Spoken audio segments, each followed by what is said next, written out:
नमस्कार, सुप्रभात, बहुत स्वागत है आपका नमस्ते बिहार में। आपके साथ मैं हूं सोनाली सिंह। बुलेटिन में सबसे पहले बात दिल्ली एमसीडी की, जहां आधी रात को जमकर बवाल हुआ। स्टैंडिंग कमेटी के चुनाव के दौरान बीजेपी और आप के पार्षद आपस में भिड़ गए। एक ने दूसरे पर हाथापाई का आरोप लगाया, एक ने दूसरे पर पानी फेंका। हंगामे की वजह से एमसीडी की कार्रवाई बार बार स्थगित हुई। 5 तस्वीरें आप देखिए। सदन अखाड़ा बन गया। पार्षदों का जोरदार हंगामा यहां पर देखने को मिला। एक दूसरे पर पार्षदों ने पानी फेंका। पार्षदों में झड़प की तस्वीर भी सामने आई। कागज फेंकते पार्षद भी आपको नजर आ रहे होंगे 5वीं तस्वीर में। दरअसल स्टैंडिंग कमेटी के चुनाव को लेकर यह बवाल हुआ, जहां पर बीजेपी और आप के पार्षद आपस में भिड़ गए। एक दूसरे पर हाथापाई का इन्होंने आरोप लगाया है, साथ ही एक दूसरे पर पानी भी फेंका गया है। हंगामे की वजह से एमसीडी की कार्रवाई कई बार स्थगित हुई।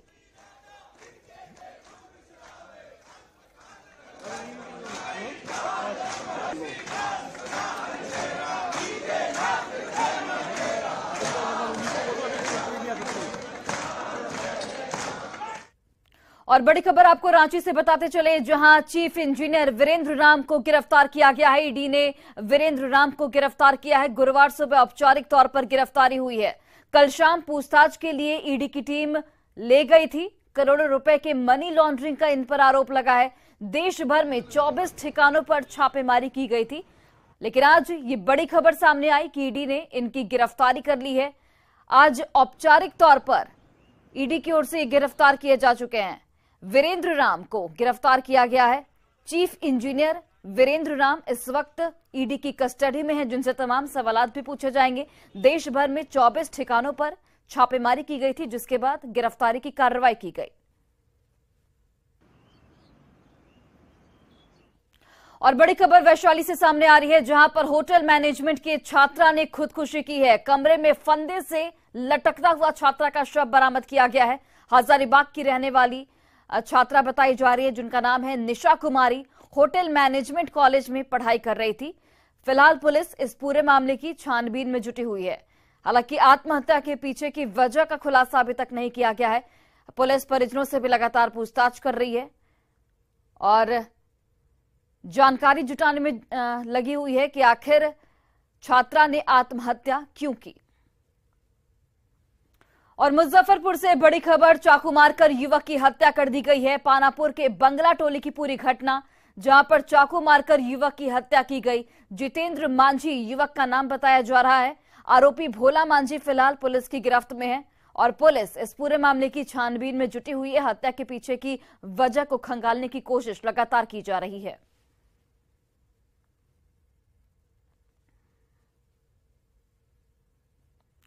और गोपालगंज जेल में बंद मोबाइल निगलने वाले कैदी की जान आईजीआईएमएस के डॉक्टरों ने बचा ली है। डॉक्टर आशीष झा ने कैदी के पेट में फंसे मोबाइल को बाहर निकाल लिया है।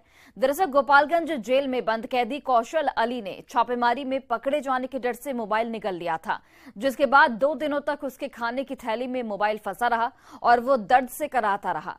पुलिस सुरक्षा में पहले उसे सदर अस्पताल भेजा गया, जहां से उसे पटना आईजीआईएमएस में भर्ती कराया गया। आईजीआईएमएस में डॉक्टरों ने बिना ऑपरेशन के ही उसके पेट में फंसे मोबाइल को बाहर निकाल लिया है।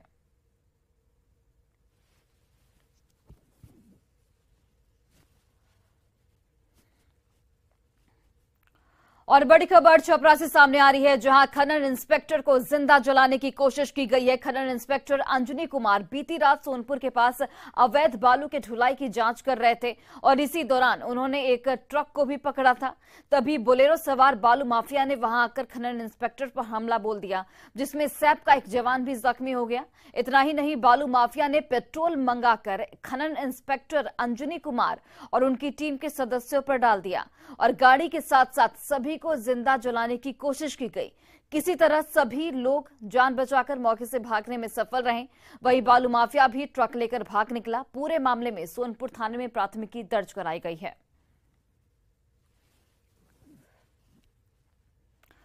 और बड़ी जानकारी आप तक पहुंचा रहे हैं, मार्च महीने में इंटर का रिजल्ट जारी होगा। वहीं अंतिम मार्च में 15 मार्च से 15 अप्रैल तक मैट्रिक परीक्षा का भी रिजल्ट जारी कर दिया जाएगा।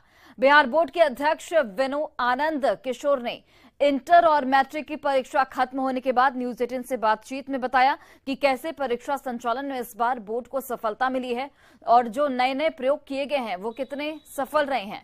आनंद किशोर से बातचीत की हमारे सहयोगी रजनीश कुमार ने।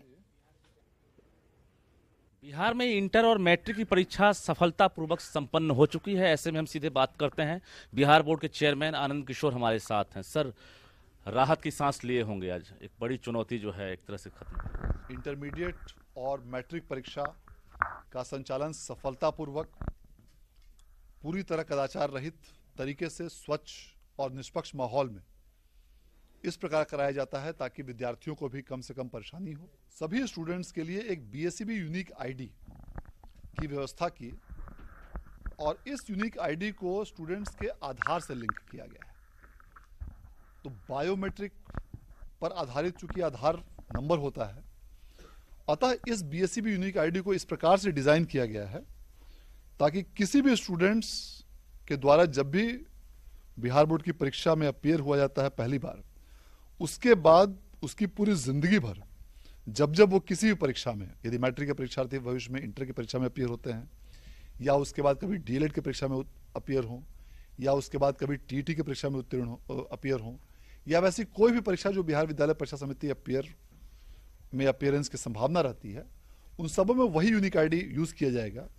इससे इम्पर्सोनेशन को रोकने में और जो अन्य प्रकार की शिकायतें होती हैं, उम्र कम करने का या दोबारा परीक्षा देने का, अपनी आइडेंटिटी को छिपाकर जो कुछ लोग प्रयास करते हैं, उन सबों पर पूरी तरह विराम लगाया जा सकता है। यानी इंटर का जो रिजल्ट है मार्च महीने में जारी होगा, जबकि मैट्रिक का रिजल्ट जो है मार्च के अंतिम सप्ताह कहें या फिर 15 अप्रैल से पहले जो लक्ष्य रखा है बिहार बोर्ड ने, उसकी एक तरह से औपचारिक घोषणा अभी हो गई है कि आपका रिजल्ट इंटर का मार्च महीने में होगा। कैमरामैन दीपक के साथ रजनीश कुमार, न्यूज 18। और डिप्टी सीएम तेजस्वी यादव ने साफ कर दिया है कि उन्हें मुख्यमंत्री बनने की कोई हड़बड़ी नहीं है। तेजस्वी यादव ने एक दिन में 2 बार ये बात कही है। तेजस्वी यादव ने कहा कि महागठबंधन में कोई भी दिक्कत नहीं है। इस रिपोर्ट को आप देखिए।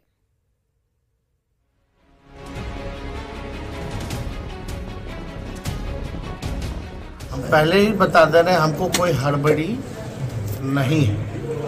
अब इसके मायने आप समझ जाइए कि क्या है। बिहार की सियासत में अटकलों का बाजार तेज है।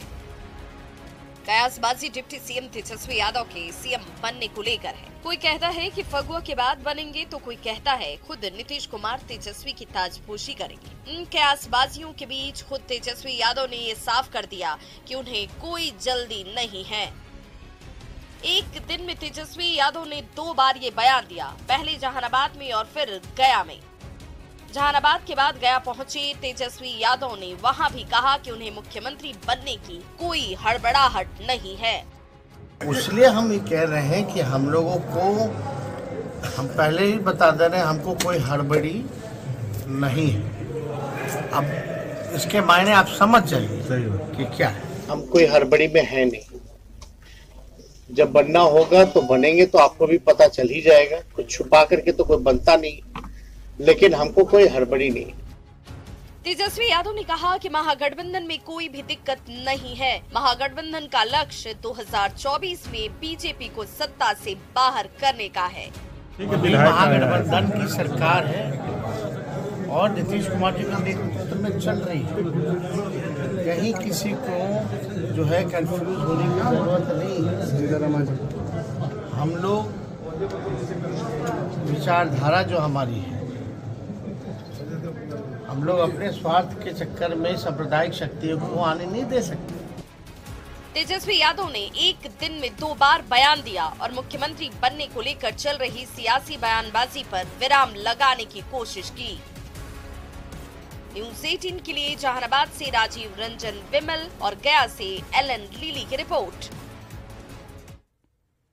और टीएमसी सांसद शत्रुघ्न सिन्हा ने कहा है कि तेजस्वी यादव सीएम क्यों नहीं बन सकते। उन्होंने कहा कि ऐसी क्या कमी है तेजस्वी यादव में कि वो सीएम नहीं बन सकते। अगर हमें लोगों का साथ मिले, सहयोग मिले और हमारे पास संख्या बल हो तो कोई भी प्रधानमंत्री और मुख्यमंत्री बन सकता है। क्या मानते हैं कि तेजस्वी यादव बिहार का नेतृत्व करने के लिए सक्षम है और उनको मुख्यमंत्री बन जाना चाहिए? अरे, जब प्रधानमंत्री हमारे माननीय दोस्त नरेंद्र मोदी जिसको सक्षम माना जाता है, देश का नेतृत्व करने के संभालने के लिए, तो ऐसी क्या कमी है हमारे तेजस्वी में? तेजस्वी आप और हम में क्या कमी है? अगर हमारे ऊपर लोगों का साथ मिले, सहयोग मिले, आशीर्वाद मिले, संख्या बल अगर हमारे पास हो, तो मैं तो शुरू से कहता कोई भी प्रधानमंत्री या कोई भी मुख्यमंत्री बन सकता है। आप भी बन सकते हैं और शायद मैं भी बन सकता। और वहीं केंद्रीय मंत्री गिरिराज सिंह ने पटना पहुंचने पर शत्रुघ्न सिन्हा के बयान पर प्रतिक्रिया दी। गिरिराज सिंह ने कहा कि किसी को बोलने से रोका नहीं जा सकता। विपक्ष के तमाम नेता गेम चेंजर होने का दावा करते हैं, लेकिन देश में प्रधानमंत्री का पद खाली नहीं है। किसी को बोलने से रोका नहीं जा सकता है।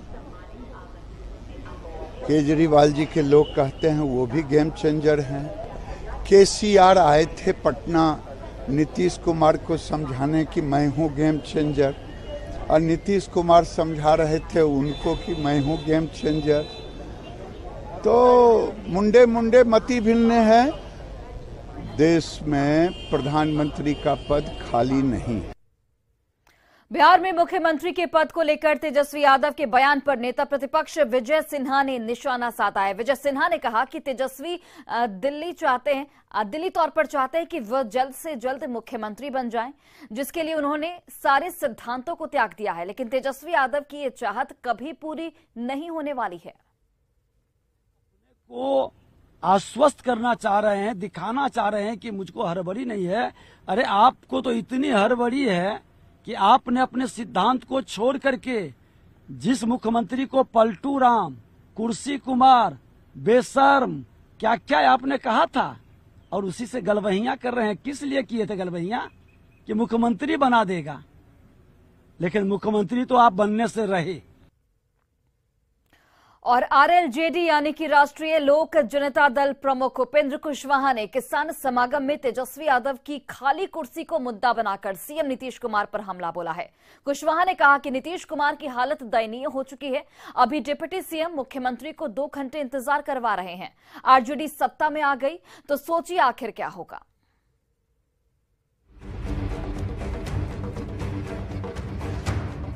जेडीयू छोड़कर नई पार्टी बनाने के बाद भी उपेंद्र कुशवाहा का सीएम नीतीश कुमार पर हमला जारी है।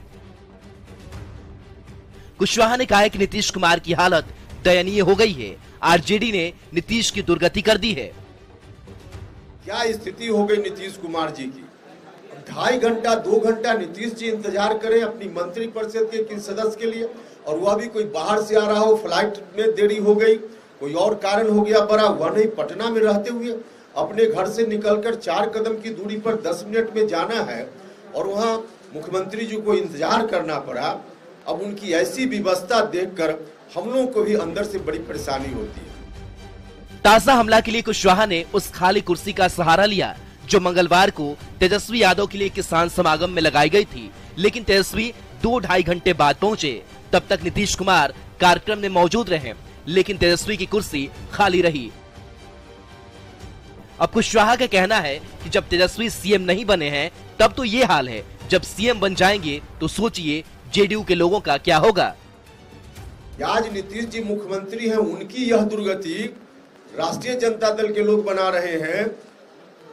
पूरे तौर पे अभी सत्ता में नहीं आए हैं, तब कल यदि सत्ता में आरजेडी के लोग आ जाएंगे तो बिहार भर में जो नीतीश कुमार के लोग हैं उनकी तब क्या दुर्गति होगी, यह सोचकर भी अंदर से दिल हिल उठता है। नीतीश कुमार से अनबन के बाद उपेंद्र कुशवाहा ने जेडीयू छोड़ी, फिर नई पार्टी का गठन किया और अब यात्रा पर निकलने वाले हैं। उपेंद्र कुशवाहा 28 फरवरी से विरासत बचाओ नमन यात्रा पर निकलेंगे। पश्चिम चंपारण के भितिहरवा से यात्रा की शुरुआत होगी। उपेंद्र कुशवाहा यात्रा के दौरान राज्य की मौजूदा राजनीतिक स्थिति को लेकर जनता को अवगत कराएंगे। विरासत बचाओ नमन यात्रा नाम से कार्यक्रम हमने तय किया है। बिहार के विभिन्न जिलों में सब जगह हम लोग जाएंगे। जाहिर सी बात है, कुशवाहा ने जेडीयू छोड़ दी है। सीएम नीतीश से नाता तोड़ लिया है, लेकिन नीतीश पर हमला जारी है। न्यूज़ 18 के लिए पटना से अमित कुमार के साथ ब्यूरो रिपोर्ट। और जेडीयू से अलग होने के बाद उपेंद्र कुशवाहा ने मुख्यमंत्री नीतीश कुमार पर जोरदार हमला बोला है। उपेंद्र कुशवाहा ने कहा कि नीतीश कुमार के सीएम रहते ही आरजेडी ने उनकी दुर्गति कर दी है। कुशवाहा के इस बयान पर जेडीयू आरजेडी ने पलटवार किया है। जेडीयू प्रवक्ता अभिषेक झा ने कहा कि कुछ नेता अनाप शनाप बोलकर सुर्खियों बटोरने में लगे रहते हैं। तो आरजेडी प्रवक्ता शक्ति सिंह यादव ने कहा कि तेजस्वी यादव ने कहीं कोई देरी नहीं थी। राजनीति में दुर्गति का दूसरा नाम उपेंद्र कुशवाहा है। उपेंद्र कुशवाहा जी के बारे में सबको जानता है कि 7-7 बार जीवन में उन्होंने पलटी मारी। एक छोटी सी राजनीतिक सफर में इतनी बार अपने को स्थापित करने के लिए न जाने किन किन लोगों से कोई ऐसा दल नहीं बिहार में जहां पर उन्होंने गठबंधन उनसे नहीं किया। हमारे नेता आदरणीय नीतीश कुमार जी के खिलाफ लोग इसीलिए बोलते हैं ताकि चर्चा में रह सके, पॉलिटिकल टीआरपी मिल सके, नीतीश कुमार जी का विरोध करके राजनीतिक लाभ लिया जा सके। एक से एक भ्रामक बातें, भ्रामक तथ्य, भ्रामक आरोप हमारी पार्टी के, हमारे नेता के विरुद्ध लगाए जाते हैं, लेकिन उनका वास्तविकता के साथ कोई सरोकार नहीं होता है। खबर हाजीपुर से है, जहां सदर थाना क्षेत्र में स्थित होटल मैनेजमेंट संस्थान में पढ़ने वाली एक छात्रा ने खुदकुशी कर ली है। झारखंड के हजारीबाग की रहने वाली छात्रा निशा का शव कॉलेज कैंपस स्थित उसके हॉस्टल के कमरे से फंदे में झूलता हुआ बरामद किया गया। घटना की सूचना पर पहुंची सदर थाना की पुलिस ने शव को कब्जे में लेकर पोस्टमार्टम के लिए भेज दिया है। हाजीपुर सदर अस्पताल में फिलहाल छात्रा को रखा गया है। बताया जा रहा है कि पुलिस ने कमरे से एक सुसाइड नोट भी बरामद किया, लेकिन पुलिस इस बारे में अभी कुछ भी बताने को तैयार नहीं है। जानकारी मिली है कि छात्रा का शव उसके कमरे में पंखे से हुक में साड़ी से तना हुआ था। हालांकि आत्महत्या के पीछे क्या वजह रही, इस बात का पता लगाने में पुलिस जुटी हुई है, लेकिन कॉलेज प्रबंधन इस बारे में कुछ भी बोलने को तैयार नहीं है। हाथ पीछे कीजिए। विशेष जानकारी नहीं है, बस मैनेजमेंट स्टाफ के द्वारा सूचना दी गई कि जो है लड़की जो है फांसी लगाई हुई है। किसके द्वारा आपको सूचना मिला था? मैनेजमेंट स्टाफ विशेष क्या बताया। तो आप वहाँ पे गए तो क्या देखे थे? देखिए गर्दन से जो है लड़की लटकी हुई है। और बड़ी खबर हाजीपुर से सामने आ रही है, जहां दहेज लोभी ससुराल वालों ने केरोसिन छिड़क कर एक नवविवाहिता को जिंदा जलाने की कोशिश की। नवविवाहिता गंभीर रूप से जख्मी बताई जा रही है और अस्पताल में जिंदगी और मौत से जंग लड़ रही है। गनीमत रही कि सही समय पर पति पहुंच गया और किसी तरह आग बुझाकर पत्नी को अस्पताल पहुंचाया गया। जानकारी मिल रही है कि 2 दिसंबर को ब्याह कर गई पूजा ने अभी ससुराल को ठीक से समझा भी नहीं था कि उसकी सास, गोतनी, ससुर और भैंसुर ने मिलकर उसे जलाकर मारने का प्रयास किया। यह सनसनीखेज मामला वैशाली के चंपापुर अग्रेल गांव का है। एसडीपीओ ने बताया कि पूरे मामले की जांच की जा रही है। घायल लड़की के बयान पर केस दर्ज कर आरोपियों की गिरफ्तारी का प्रयास किया जा रहा है।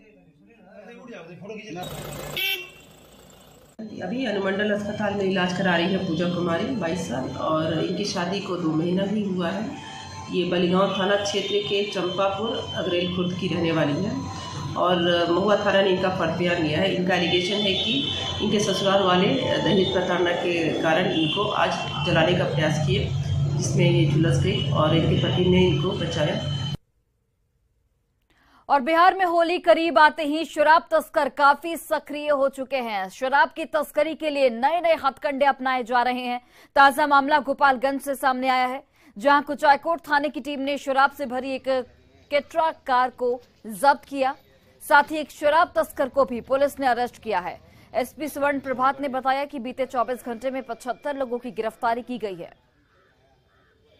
पिछले 24 घंटे में सभी थानों को एस ड्राइव चलाने का निर्देश दिया गया था और इसके क्रम में जिला में कुल पिछले 24 घंटे में 75 गिरफ्तारियां की गई हैं और भारी मात्रा में सभी थानों में शराब की बरामदगी की गई है। इसी क्रम में कुचायकोट थाना अंतर्गत एक अल्टो क्रेटा गाड़ी है, उसमें भी काफी मात्रा में शराब छुपा कर लाया जा रहा था, उसको भी पकड़ा गया है और अग्रतर कार्रवाई की जा रही है। एक की गिरफ्तारी भी हुई है इसमें।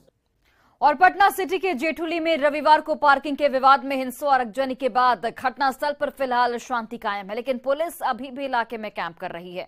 फायरिंग में 5 लोगों को गोली लगी थी, जिसमें से 3 की मौत हो गई, जबकि 2 लोगों का इलाज चल रहा है।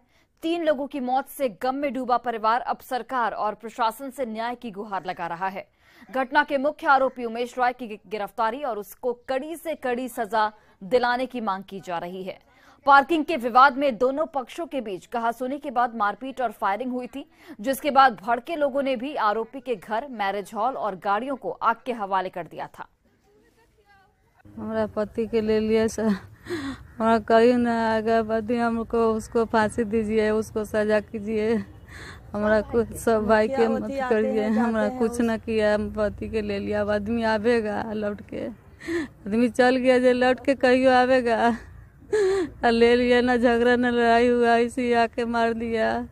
हम लोग कमाने खाने वाला आदमी है और सब आरोपी है, उसका सख्त से सख्त सजा हो। हम लोग तो यही ना कहेंगे कि उम्र कैद या फांसी है, जो भी है, जैसे हम लोग का घर उजड़ा है वैसे उसको भी उजड़ना चाहिए, यही हम लोग चाहते हैं सर। और पटना सिटी के जेठुली कांड पर अब सियासत भी शुरू हो चुकी है। सत्ता पक्ष से लेकर विपक्ष तक के नेता अब पीड़ित परिजनों के पास पहुंच रहे हैं। खान एवं भूतत्व मंत्री डॉक्टर रामानंद यादव और विधानसभा में नेता प्रतिपक्ष विजय सिन्हा ने आज पीड़ित परिवार से मुलाकात की। मंत्री रामानंद यादव ने जहां पीड़ित परिवार को इंसाफ दिलाने और आरोपियों के खिलाफ ठोस कार्रवाई का भरोसा दिलाया, वहीं विजय सिन्हा ने भी हर संभव मदद का भरोसा दिलाया है। नीतीश सरकार पर जमकर यहां पर विजय सिन्हा बरसे। विजय सिन्हा ने महागठबंधन की सरकार पर अपराधियों को संरक्षण देने का आरोप लगाया। पूरे मामले की उच्च स्तरीय जांच की मांग को लेकर विजय सिन्हा ने मौके से ही पटना के एसएसपी को फोन किया और उनसे बातचीत की और आरोपियों के खिलाफ कार्रवाई में देरी पर विधानसभा में मुद्दा उठाने की भी बात कही। गिरफ्तारी भी होगी, सब कुछ होगा प्रशासन कानून के तहत, इसीलिए शांति रहे कायम, अभी इसीलिए हम आए। प्रशासन अपना काम कर रही है। परिजनों ने किया है, परिजनों ने मुआवजा काम किया, उसके बाद में देखा जाएगा, लेकिन अभी प्रशासन शांति बनाए रखे दोनों ग्रुप, और प्रशासन अपना कानूनन काम कर रही है। कि अपराधी अपराध भी करता है और अपने घर में आग लगा करके फंसाता है। छपरा में भी यही खेल हुआ, यहाँ भी वही खेल है और इसमें पुलिस प्रशासन मिल करके अपराधियों को बचा रहा है। ये सरकार में बैठा पापी लोग क्यों नहीं इंसाफ देता है और क्यों नहीं उच्च स्तरीय इसकी जांच करवाता है? अपराधियों को स्पीडी ट्रायल चला करके उसकी संपत्ति जब्त कर करके मुआवजा दे इन लोगों को। सदन के अंदर 27 तारीख को जो शुरू होगा सदन के अंदर इसको जवाब देना पड़ेगा। ये अपराधियों की सरकार इस तरह से अगर जो जाति के नाम पर गुंडा। और वहीं अमृत सरोवर अभियान के तहत किशनगंज के माला पंचायत के मोतिहारा गांव में बने अमृत सरोवर का पीएम मोदी ने वर्चुअल तौर से अवलोकन किया। आजादी के अमृत महोत्सव के तहत देश भर में निर्मित और निर्माणाधीन अमृत सरोवरों का लाइव स्ट्रीमिंग के माध्यम से पीएम मोदी अवलोकन कर रहे हैं। इस कड़ी में पीएम मोदी ने लाइव टेलीकास्ट के माध्यम से अमृत सरोवर का भी अवलोकन किया। इसे लेकर गांव के लोग काफी उत्साहित दिखे। इस अभियान के तहत 20 परिवार को लाभ मिलेगा।